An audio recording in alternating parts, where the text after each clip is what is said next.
자, 그 다음 이 과목 보겠습니다. 문제 21번. 보일러 전열량을 크게 하는 방법으로 틀린 것은 이렇게 물어봤는데요. 1번에 보시면 보일러의 전열 면적을 작게 하고 열가스의 유동을 느리게 한다 라고 돼 있는데 틀린 것은 1번이죠. 왜 그럽니까? 보일러의 전열 면적을 작게 한다 라고 했기 때문에 틀린 거죠. 그래서 전열 면적이 작아지면 전열량 역시도 감소하는 겁니다. 그러니 전열량을 크게 하려면 전열 면적을 크게 해야 되고 전열 면적이 클수록 어떻게 됩니까? 전열 효율은 커진다 라고 보는 거예요. 그리고 뒤쪽에 열가스의 유동을 느리게 한다. 요거는 맞는 말이죠. 그래서 열가스 뭡니까? 연소가스잖아요. 그래서 연소가스를 천천히 빠져나가게 해줌으로써 연소가스의 열이 보일러 수중으로 충분히 전달될 수 있도록 시간을 벌어주는 겁니다. 자, 그래서 전열 면적이 작게 한다라고 했기 때문에 틀린 거고 나머지는 한번 읽어보면 2번에 전열면에 부착된 스케일을 제거한다. 요거 맞는 말이죠. 스케일이 전열을 방해할 수 있으니까 제거해 주고요. 그 다음 3번에 보일러수의 순환을 잘 시킨다. 그렇죠. 순환율이 좋을수록 당연히 전열량이 커지는 겁니다. 그 다음 4번에 연소율을 높인다. 연소율을 높이면 당연히 전열량이 커지겠죠. 즉 전열 효율이 늘어난다. 이렇게 보는 겁니다. 그래서 2, 3, 4번은 다 맞고요. 21번 문제에 틀린 것은 1번이 되겠습니다. 자, 그 다음 22번 보겠습니다. 다음 중 부르동간 압력계에서 측정된 압력은 이렇게 물어봤는데요. 뭐 당연히 게이지 압력이겠죠. 왜 그럽니까?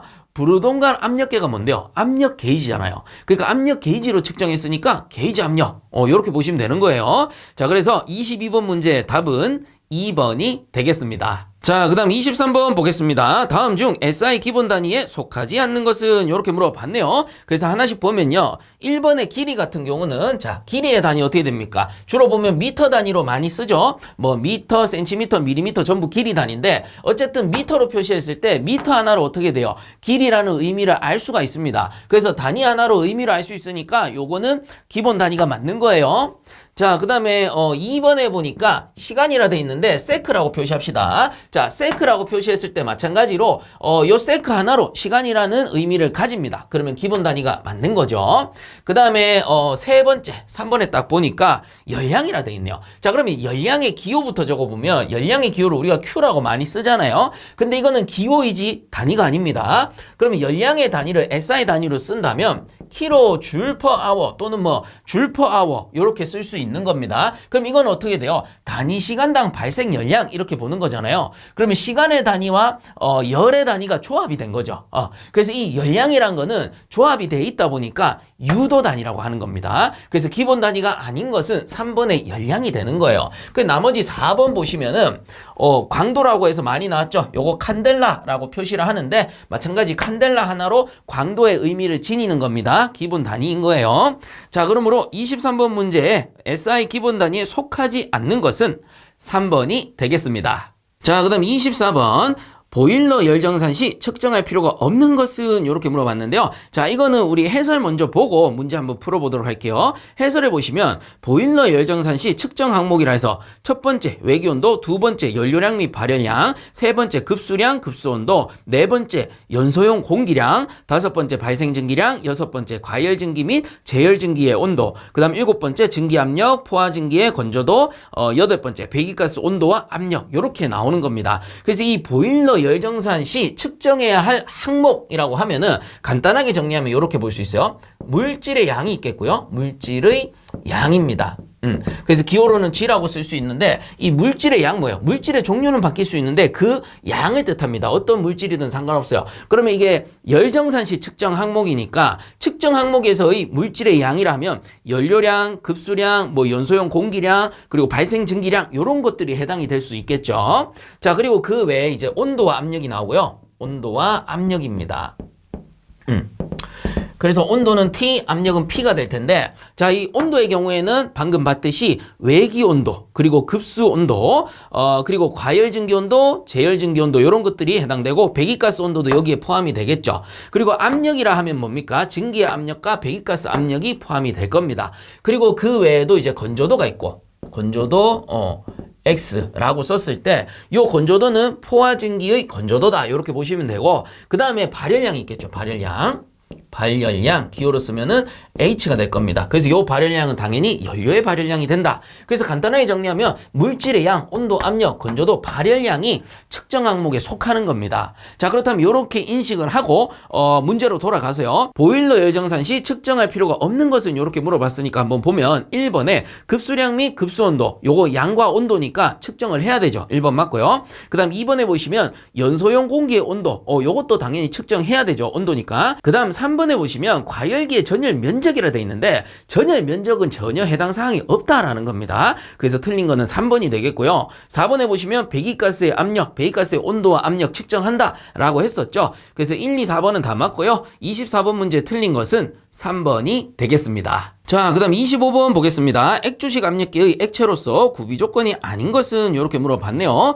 자, 그래서 우리 액주식 압력계 한번 그려봅시다. 간단하게 그리면 이렇게 해서 관이 이렇게 내려와 가지고 U자관이다. 그럼 U자 형태로 이렇게 꺾여서 올라가게 될 겁니다. 그러면 여기 이제 액체를 채워 놓는다라는 겁니다. 이렇게 액체를 채웠을 때 요 높이 차에 의해서 우리가 압력을 계산하는데 이전에 한번 계산해 봤을 거예요. 그래서 요 내부 공간에 어느 한 점을 기준으로 했을 때 여기에 P라는 압력이 작용한다면 이 압력은 모든 방향으로 똑같이 작용을 하고 있다라고 말씀을 드렸죠. 그렇다면 이 압력이 수평선을 이렇게 그었을 때 요 지점의 압력이나 요 지점의 압력이 같다라는 겁니다. 그리고 액주식 압력계에서 압력을 구할 때는 항상 수직으로 누르는 압력을 기준으로 구하는 거예요. 그러니 요 지점의 압력과 요 지점의 압력이 같다라는 소리는 요 지점에서 봤을 때 이렇게 내리누르는 압력이 결국은 P가 된다라는 것과 같은 거거든요. 그렇기 때문에 이렇게 내리눌렀을 때 안쪽에 있는 액체가 압력을 받았으니 한쪽은 내려가고 한쪽은 올라가니 요 높이 차에 의해서 우리가 계산 공식을 활용해 가지고 압력을 계산해 냈습니다.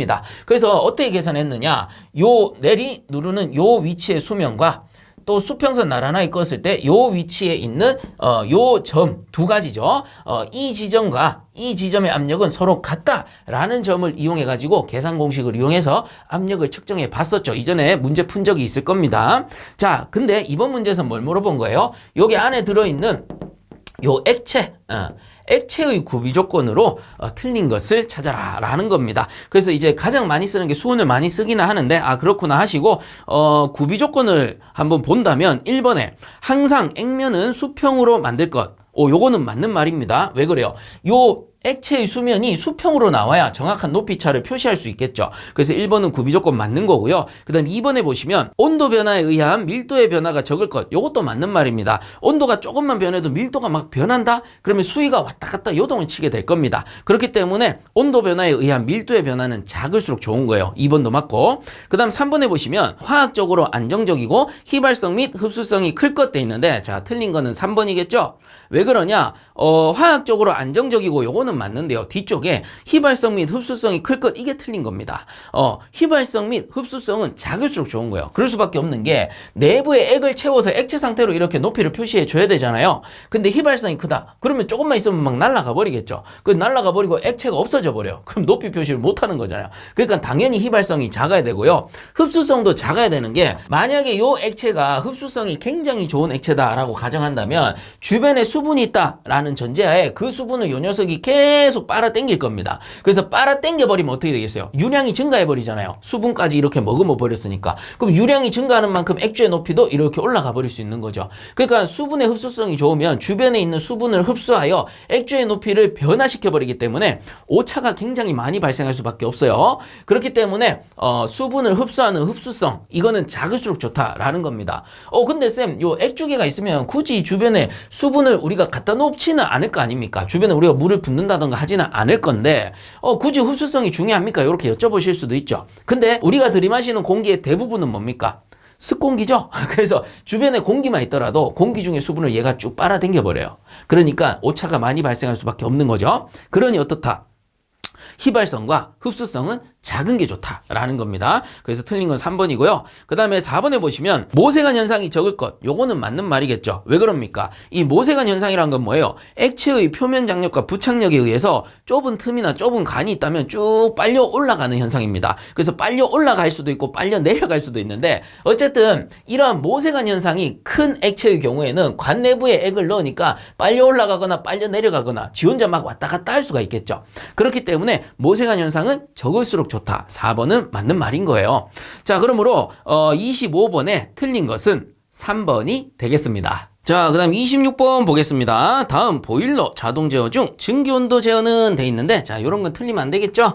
그래서 간단하게 적어보면, ABC라는 게 있죠? ABC, 오토 보일러 컨트롤이라고 해서 이게 뭡니까? 자동 보일러 제어 라고 부르는 겁니다. 그러면 이 자동 보일러 제어에는 크게 세 가지 종류가 또 존재했었는데, 하나씩 살펴보면 STC라는 게 있었고, 그리고 FWC라는 것도 있었고, 그리고 ACC라는 것도 있었습니다. 요것들이 다 뭐였습니까? STC는 스팀 템퍼처 컨트롤이라고 해서 증기 온도 제어 라고 했었고요. 그리고 FWC의 경우에는 피드 워터 컨트롤이라고 해서 급수 제어입니다. 급수 제어. 그래서 급수 제어라 해도 되고 자동 급수 제어라고 해도 되고요. 그리고 이제 ACC는 오토 컨버지션 컨트롤이라고 해서 요거는 뭡니까? 자동 연소 제어가 된다라고 배웠죠. 그래서 이렇게 정리하고 그리고 제어량 조작량도 있었죠. 그래서 여러분들이 제가 여기서는 언급을 하지 않더라도 제어량과 조작량까지 함께 정리해서 표로 구성할 수 있어야 된다 그랬어요. 그래서 제어량 또는 조작량을 따로 물어보는 문제도 있기 때문에 반드시 해설에 나오는 표 여러분들 참고해서 여러분들이 직접 작성할 수 있어야 되는 거예요. 그렇게 정리를 좀 해주시고, 그렇다면 26번에서 뭘 물어봤느냐? 증기온도 제어를 물어봤으니까, 자, 증기온도 제어 어디 있어요? 여기 있네요. 증기온도 제어 스팀 템퍼처 컨트롤이잖아요. 그래서 STC. 그러므로 26번 문제의 답은 4번이 되겠습니다. 자, 그 다음 27번 보겠습니다. 자동 제어 장치에서 조절기의 종류에 속하지 않는 것은 이렇게 물어봤는데요.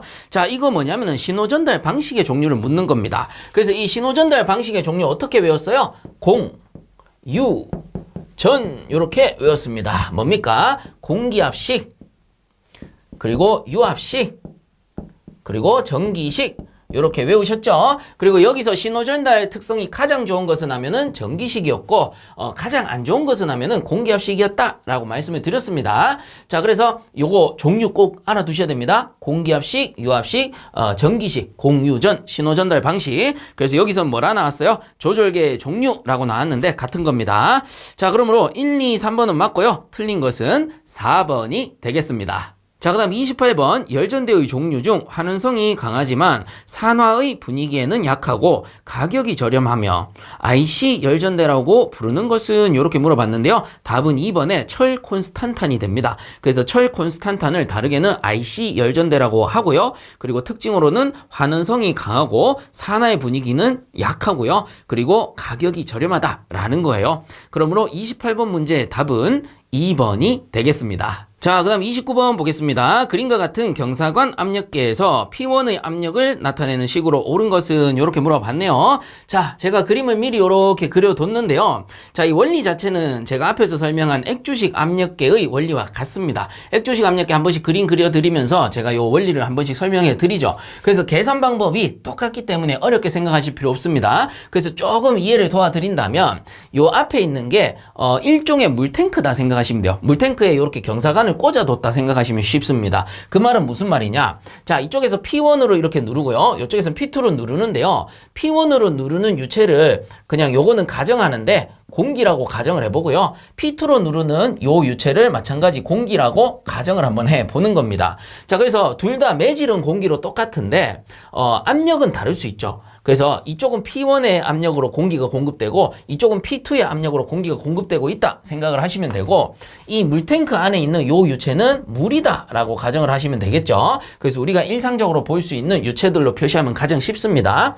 그래서 이쪽 단에서 P1이란 건 결국 뭐냐면 우리 에어 컴프레셔 있잖아요. 공기압축기. 공기압축기를 이용해서 압력을 걸어서 공기를 쫙 불어넣는 겁니다. 그러면 예를 들어서 처음에는 요 물의 위치, 요 수위죠. 수위가 이 밑에 있는 게 아니었고 수위가 원래는 요 위에 있었다라고 가정을 한번 해볼게요. 이 위에 수위가 위치했는데 공기가 쭉 들어가면서 어떻게 돼요? 수위가 압력에 의해서 쭉 눌리는 거죠. 공기가 안쪽에 들어오는 만큼 쫙 눌려 내려가는 겁니다. 그 말인 즉슨 이쪽의 수위는 쫙 내려가고 반대로 이 경사관 꽂혀있는 요 부분은 어떻게 돼요? 수위가 위로 올라갈 거란 말이에요. 그래서 이쪽에 눌리면서 이쪽은 올라가는데, 자, 반대쪽에는 P2로 다시 누르고 있으니까 어떻게 돼요?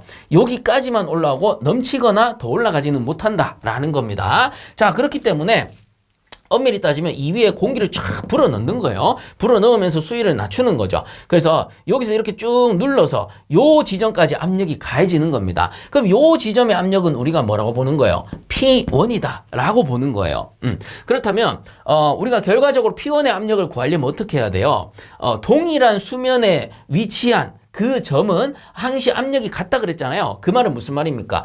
요 수위랑 지금 높이가 같죠? 그러니 요 점이랑 연장선상에 요 점이랑 어때요? 이렇게 연장선상 같은 수면에 위치해 있기 때문에 요 P1과 요 점의 압력은 같다라는 겁니다. 그럼 이거를 공식으로 적어본다면 어떻게 되냐면 우선은 공식으로 간단하게 적어보면 P1은 요 반대쪽 이 점의 압력과 같은데 이 점의 압력은 어떻게 되냐? 이쪽에 P2가 가해지고 있잖아요. 그래서 요 P2에다가 더하기 요 물의 비중량이 있을 겁니다. 그래서 요 물의 비중량을 제가 감마라고 쓸게요. 여기 지금 표시는 안 돼 있는 것 같은데 감마라고 하면 됩니다. 그러면 요 점이랑 수직 높이가 h잖아요. 그렇기 때문에 P2가 누르고 있고 수직 높이에 따른 물에 어떻게 됩니까? 압력이 가해지니까 요거를 감마 h라고 쓸 수 있습니다.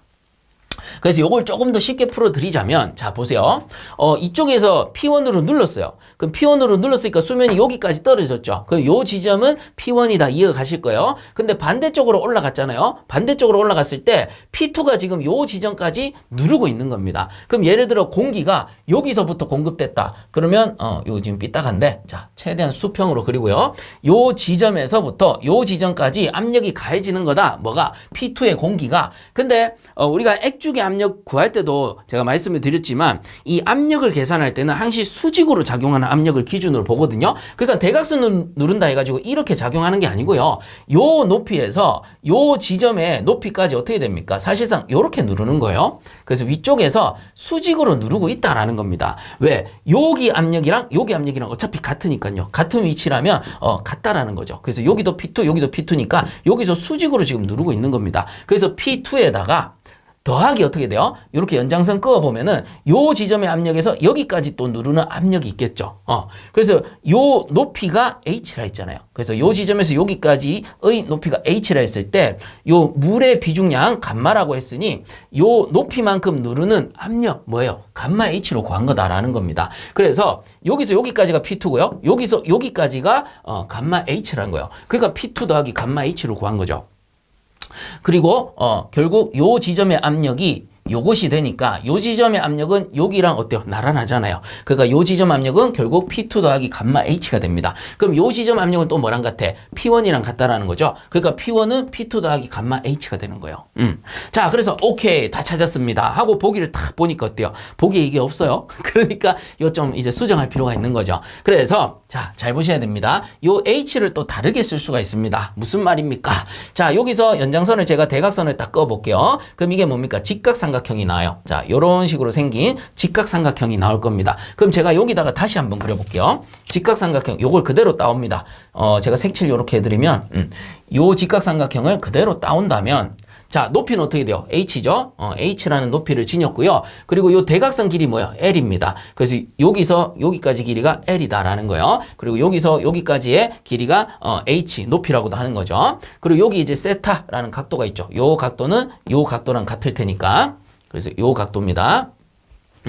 그러면 이런 직각삼각형이 만들어졌는데 결국 직각삼각형이 있을 때 어떻게 됩니까? 요거는 사인, 요거는 코사인, 요거는 탄젠트 이렇게 부르거든요. 그러면 여기에서 우리가 사인을 한번 가지고 와 보는 거예요. 자, 사인 세타 값은 어떻게 돼요? 사인은 요렇게니까 L분의 H다라는 거거든요. 그래서 사인 세타는 L분의 H가 돼요. 그럼 여기서 우리가 H를 한번 구해본다면 H는 L이 요렇게 넘어가니까 L 곱하기 사인 세타한 것과 같은 겁니다. 그러니까 요게 무슨 말입니까? H 대신에 L 곱하기 사인 세타를 넣어줘도 된다라는 거죠. 그러면 여기에다가 수정합니다. P1은 P2 더하기 감마에 H 대신에 뭐 L 곱하기 사인 세타 넣을 겁니다. 곱하기 L 곱하기 사인 세타 해도 같은 공식이다 라는 겁니다. 그래서 이렇게 이제 정리하고 나서요. 보기를 찾아보시면 보기에 답이 있는 거예요. 자, 그러므로 29번 문제 답은 4번이 되겠습니다. 자, 그 다음 30번 보겠습니다. 열전대가 있는 보호관 속에서 산화마그네슘, 산화알루미늄을 넣고 길게 만든 것으로서 진동이 심하고 가소성이 있는 곳에 주로 사용되는 열전대는 이렇게 물어봤는데요. 자, 답은 시드 열전대라고 합니다. 그래서 보호관 속에 산화마그네슘, 산화알루미늄을 넣고 길게 만들었고요. 진동이 심하고 가소성이 있는 곳에 주로 사용이 된다 하면은 시드 열전대. 그래서 30번 문제의 답은 1번이 되겠습니다. 자, 그 다음 31번 보겠습니다. 오차에 대한 설명으로 틀린 것은 했을 때, 자, 1번 계측기 고유 오차의 최대 허용 한도를 공차한다. 요거 맞는 말이고요. 그 다음 2번에 보시면 과실 오차는 계통 오차가 아니다. 요것도 맞는 말입니다. 그래서 우선은 계통 오차가 무엇이냐? 계통 오차라는 것이 있는데, 계통 오차라는 거는 일정한 규칙에 따라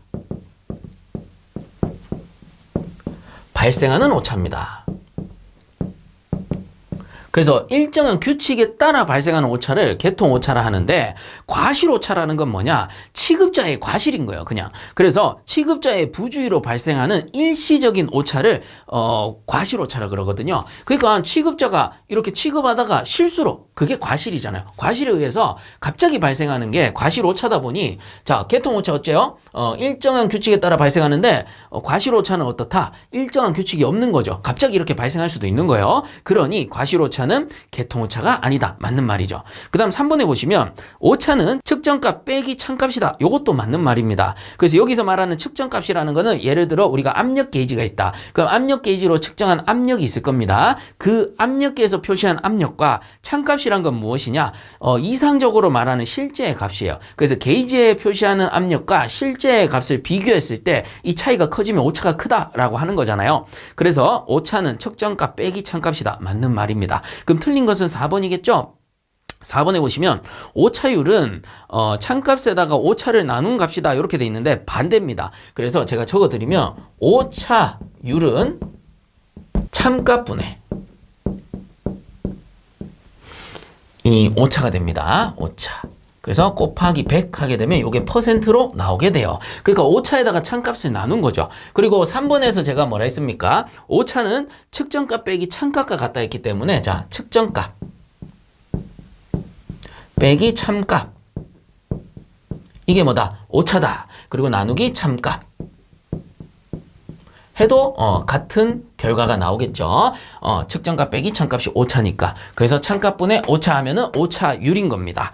자, 그래서 31번 문제 틀린 것은 4번이 되겠습니다. 자, 그 다음 32번. 다음 중 열전대 온도계의 비금속 보호관이 아닌 것은 이렇게 물어봤는데요. 자, 열전대 온도계의 비금속 보호관은 석영관, 자기관, 카보론던 관입니다. 그래서 1, 2, 4번은 맞고요. 틀린 것은 3번이 되겠습니다. 자, 그 다음 33번. 보일러 1마력은 1시간에 몇 킬로그램의 상당 증발량을 나타낼 수 있는 능력인가? 이렇게 물어봤습니다. 그래서 보일러 마력 이거 꼭 기억해 주셔야 된다 했는데 뭡니까? 1. bhp죠. 1bhp, 1보일러 마력입니다. 요거는 이제 두 가지로 열량으로 표시할 수도 있고 상당 증발량으로 표시할 수도 있다라고 했어요. 그래서 우리가 열량의 경우에는 8435 kcal per hour가 됐었고요. 그리고 상당 증발량으로는 15.65 kg per hour가 되더라 라고 제가 반드시 기억해 달라 라고 했죠. 자, 그리고 여기서 kcal per hour라는 거는 공학 단위인 것이고 요즘에는 SI 단위로 나오니까 요게 kJ per hour 아니면 kW로 나온다 라는 겁니다. 그렇기 때문에 요거 바꿀 때 어떻게 합니까? 우리가 이미 다 알고 있는 거예요. 자, 1kcal는 자, 좀 연하네요. kcal는 4.2 키로 줄과 같죠? 요거 4.2로 알아두셔도 되고 4.18로 알아두셔도 되고 상관없습니다. 그리고 1kW는 뭡니까?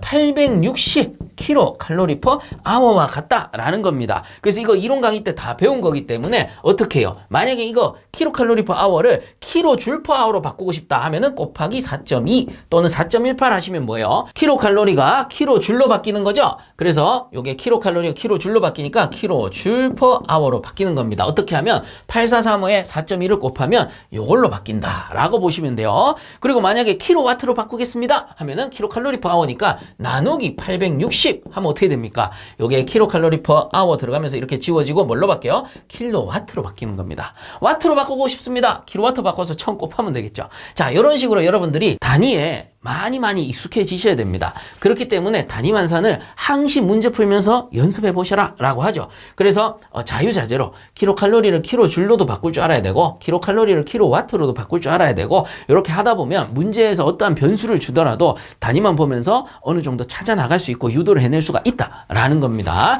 그래서 이렇게 반드시 기억합니다. 1bhp는 열량으로 8435 킬로칼로리 per hour고 상당 증발량으로 15.65 킬로그램 per hour다. 이 열량의 단위는 우리가 원하는 걸로 킬로줄 또는 킬로와트로 바꿔 쓸 수가 있다. 요렇게 같이 정리해 두시면 되겠죠. 자, 그러므로 33번에서는 상당 증발량으로 물어봤으니까 답은 뭡니까? 15.65가 되겠죠. 자, 그러므로 33번 문제의 답은 1번이 되겠습니다. 자, 그 다음 34번 보겠습니다. 보일러에 대한 인터록이 아닌 것은 이렇게 물어봤네요. 자, 인터록의 종류 반드시 외워달라고 했습니다. 뭡니까? 앞, 저, 프, 저, 불이었죠. 그래서 압력, 초가, 인터록이 있었고 저수위, 인터록이 있었고 프리퍼지, 인터록이 있었고 저연소, 인터록이 있었고 불착화, 인터록이 있었다라고 항상 설명을 드립니다. 그래서 이 압력 초과 인터록은 뭐였습니까? 설정 압력을 초과했을 때 연료 차단 밸브를 잠그는 거죠. 그래서 증기 압력 제한기 또는 이제 압력 스위치랑 연결해서 설정 압력을 주고 설정 압력을 넘어가면 연료 차단 밸브를 잠궈 가지고 보일러의 안전을 유지를 시켜주고요. 저수위 인터록 뭐예요? 수위 검출기랑 연결하겠죠. 그래서 저수위로 확 떨어지면은 자칫 과열, 폭발 사고로 이어질 수 있으니까 수위 검출기에 신호를 받아서 연료 차단 밸브를 딱 잠궈 가지고 보일러의 운전을 정지시켜 버립니다. 그리고 프리퍼지 인터록, 이거 뭐예요? 송풍기랑 연결해서 프리퍼지가 제대로 이루어지지 않으면 논의 폭발로 이어지니 연료를 차단시켜서 안전을 유지해 주는 거고요. 그리고 저연소 인터록의 경우에는 저연소로 전환이 안 될 때 연료를 차단시켜서 운전을 정지를 시킵니다.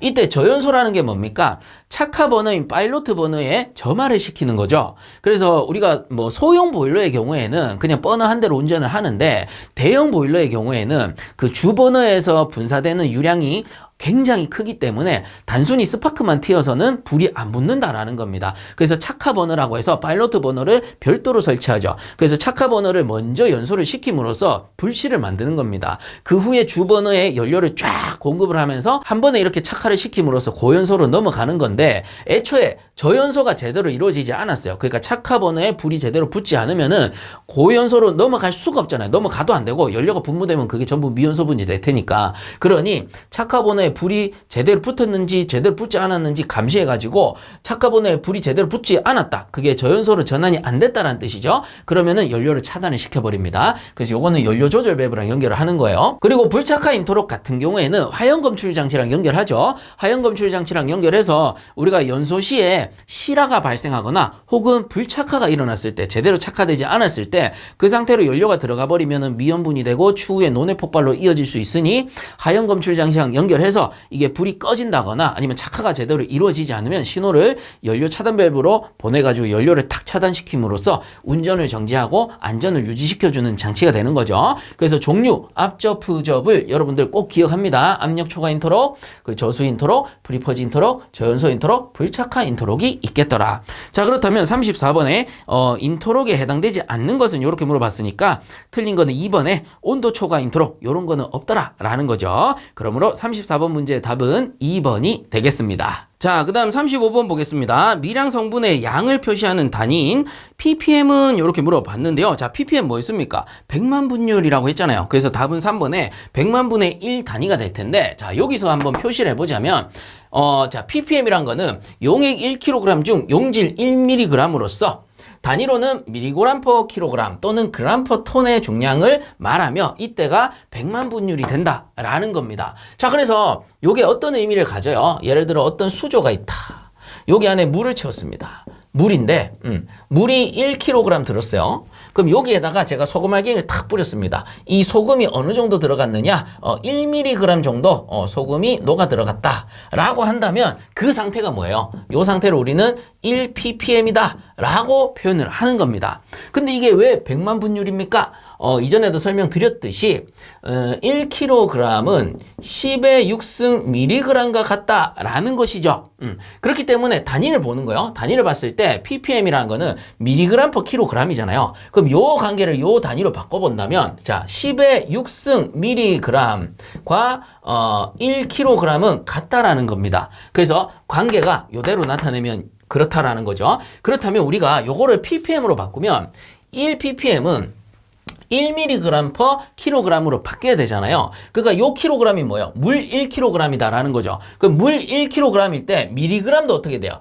1로 바꿔야 되니까 여기에다 어떻게 해요? 곱하기 10의 6승을 나누고 1을 곱하면 되는 겁니다. 그럼 어떻게 돼요? 10의 6승이 이렇게 지워지면서 1이 되는 거죠. 그러니 자 100만 분의 1을 여기에다 곱해줘야지만 어떻게 돼요? 1mg per kg이 되는 겁니다. 그러니 이러한 관계를 100만 분율이라고 말한다 라는 거예요. 그래서 100만 분의 1을 여기다 곱한 거예요. 그러니까 10의 6승을 나눈 것과 같은 거죠. 그래야 1mg per kg이 될 테니까. 그리고 이 그램 per 톤도 관계가 같은 거죠. 뭡니까? 자 이렇게 했을 때 1톤은 10의 6승 그램과 같다라는 겁니다. 그러니까 마찬가지로 요 단위로 쓰더라도 100만 분율이 되는 거예요. 요게 이제 ppm인 것이고 자 그리고 ppb는 뭐였습니까? 용액 1톤 중에 용질 1mg으로서 단위로 쓰면 뭐 미리그램 per 톤인데 중량 자 10억 분율을 말한다라는 겁니다. 자 요것도 왜 그랬습니까? 1톤이라는 거는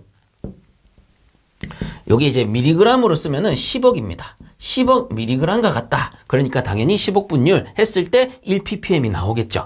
그리고 EPM은 ppm과 거의 유사합니다. 근데 보시면 용액 1kg 중에 용질 1mg 당량이라는 말이 표시되어 있어요. 근데 어차피 단위는 mg per kg, mg per 리터로 어때요? mg per kg 하면은 ppm과 단위가 같죠. 그리고 물의 경우에는 어차피 1kg은 1리터랑 같은 거니까 요걸 kg 또는 리터로 표시할 수 있다라는 의미로 보시면 돼요. 그래서 단위는 ppm과 같은데 그 의미가 요 당량이라는 말이 들어가면 EPM이 된다 그랬어요. 그래서 이 당량이라는 게 뭐였어요? 다른 말로는 당량 농도라고도 했었는데 요 당량 농도라는 것은 물질에 따라 반응할 수 있는 비율이라 그랬습니다. 그래서 물질에 따라서 잘 녹을 수도 있고 잘 안 녹을 수도 있고 이러한 이제 반응 비율을 나타내는 거죠. 그래서 물질의 종류에 따라 당연히 당량 농도는 달라질 테니까 이러한 당량이라는 말이 들어가면 EPM, 당량이란 말이 없고 100만 분율 하면은 ppm 이렇게 구분을 해주시면 되는 거예요.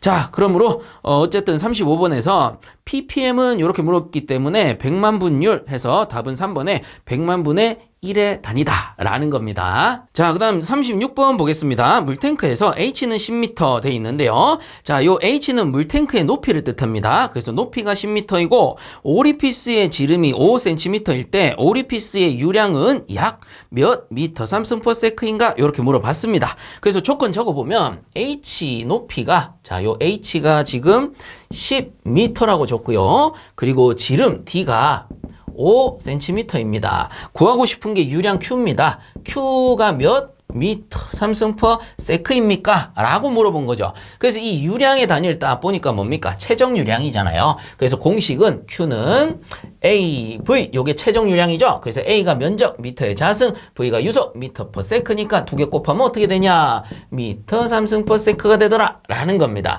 그래서 A로 줬습니까? 면적 안 줬죠. 그리고 V 줬습니까? 안 줬죠. 유속. 그러니 요걸 좀 바꿔야 돼요. 어떻게 바꾸느냐 하면은 A 면적은 지금 오리피스 직경 줬죠. 오리피스도 관 노즐이거든요. 관에 설치하는 노즐. 그러니까 원관이다 생각하고 4분의 파이 D 자승 이렇게 넣으면은 원의 면적이죠. 그리고 곱하기 자 유속을 안 주고 높이를 줬다라는 겁니다. 그래서 높이를 줬을 때 이 유속을 구하는 공식이 루트의 EGH입니다. 요거 하나 외워둡니다.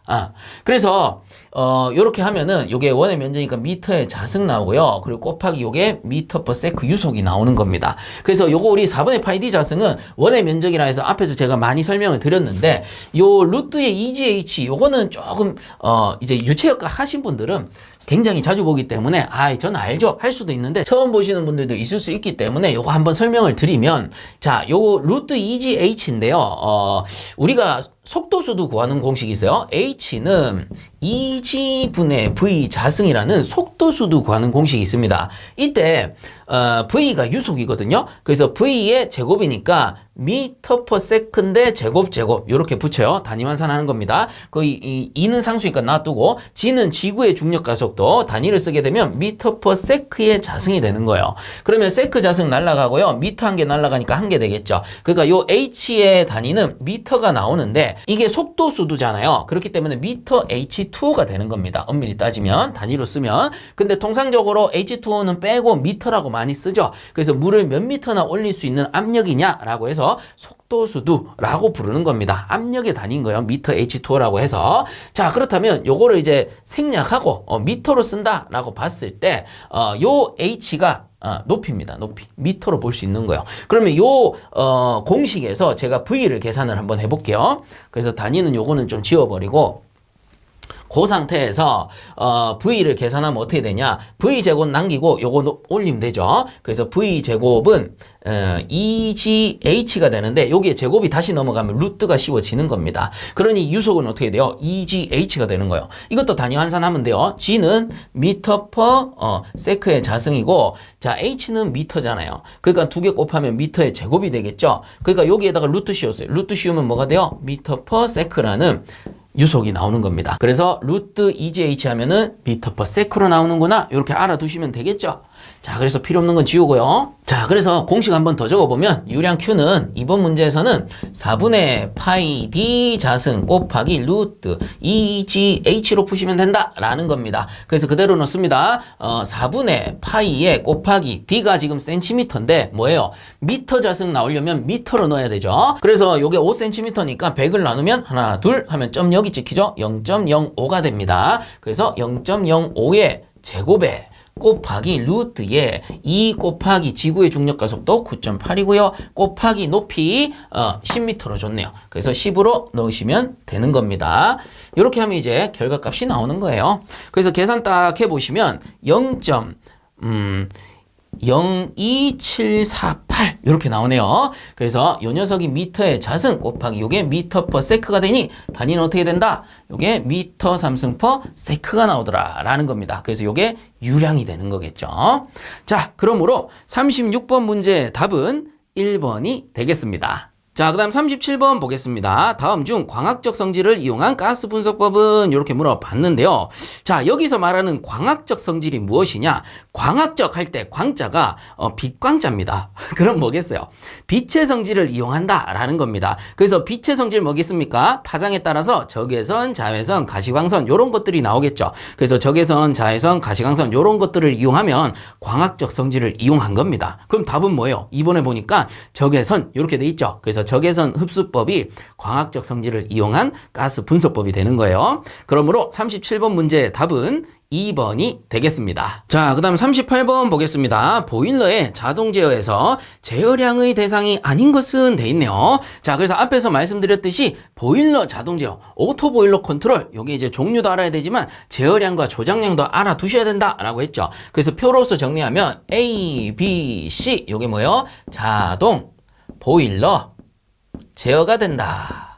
오토 보일러 컨트롤입니다. 그러면 요렇게 해가지고 STC가 있고 그리고 FWC가 있고 그리고 또 뭐 있어요? ACC가 있죠. 그래서 스팀 템퍼처 컨트롤 요게 증기 온도 제어고 그 다음에 FWC 급수 제어입니다. 급수 제어가 되겠고 그리고 ACC 오토 컨버지션 컨트롤 자동 연소 제어다. 라는 겁니다. 자, 그래서 요게 이제 제어량과 조작량이 있었죠? 조작량 으로 나누었을 때 자, 그래서 하나씩 보면 이 증기 온도 제어는 제어량이 뭐겠어요? 당연히 증기 온도가 될 겁니다. 그럼 조작량이 뭐가 돼요? 요거는 전열량이 돼야 된다 그랬죠? 전열량. 그래서 이 전열량을 조작하는 방법은 예를 들어 우리가 노통 보일러가 있다. 그럼 노통 보일러 설치되고요. 여기 버너가 딱 설치됩니다. 그럼 연소를 하는데 사실상 노통 보일러의 노통은 설치 시에 크기가 딱 정해져 있죠. 그래서 전열 면적이 딱 고정되어 있기 때문에 전열량을 늘리는 게 쉽지 않아요. 근데 만약 이게 노통 보일러가 아니고 노통 연관이다. 그럼 연관이 이렇게 같이 연결될 거란 말이에요. 그럼 요 사이에다가 밸브라든가 댐퍼를 딱 연결해가지고 요거를 닫으면은 노통만 이용하고 요걸 열면은 노통과 연관을 동시에 이용하니까 요러한 작업을 통해서 전열량을 늘렸다 줄였다 요런 거는 가능하다라고 했습니다. 그렇기 때문에 자 증기온도 제어에서는 제어량이 당연히 증기온도가 되고 조작량은 전열량이 된다. 이렇게 보시면 되고 그 다음에 급수 제어는 뭐겠어요? 급수 제어의 제어량은 당연히 수위가 됩니다. 어디의 수위?